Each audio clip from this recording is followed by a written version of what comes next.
వేగంగా వచ్చిన వాహనం మేకల మందను ఢీకొట్టడంతో మందలోని 15 మేకలు చనిపోయిన సంఘటన కుమ్రంభీం ఆసిఫాబాద్ జిల్లాలో చోటు చేసుకుంది.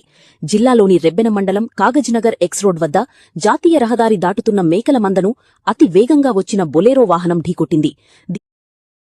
దీంతో మందలోని 17 మేకలు మృత్యువాత పడ్డాయి. మరో 15 మేకలు గాయాల పాలయ్యాయి. దీంతో ప్రమాదంలో చనిపోయిన మేకలకు నష్టపరిహారం చెల్లించాలని డిమాండ్ చేస్తూ చనిపోయిన మేకలతో రహదారిపై కూర్చొని మేకల యజమాని స్థానికులతో కలిసి ధర్నా చేపట్టారు. తనకు జీవనాధారమైన మేకలు మృత్యువాత పడ్డాయని, సదరు బొలేరో వాహనం డ్రైవర్ యొక్క అతివేగం, అజాగ్రతే దీనికి కారణమని, చనిపోయిన మేకలకు నష్టపరిహారం చెల్లించాలని మేకల యజమాని డిమాండ్ చేశారు.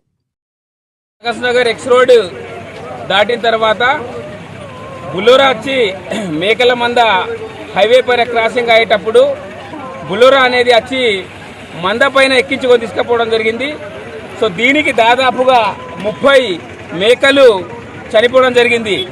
కాబట్టి అధికారులు తప్పకుండా ఆ బులోరాని పట్టుకొని ఆ నష్టపరిహారం పాపం మన యాదవ్ సంఘానికి ఇప్పించాలని మనవి చేస్తున్నాను.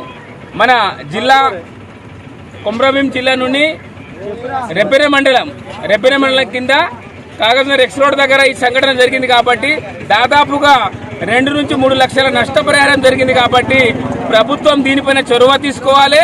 ఆ బులోరాని పట్టుకొని ఆయన అరెస్ట్ చేసి ఆ నష్టపరిహారం ఇప్పించాలని మాలీ సంక్షేమ సంఘం జిల్లా అధ్యక్షులుగా డిమాండ్ చేస్తున్నాను.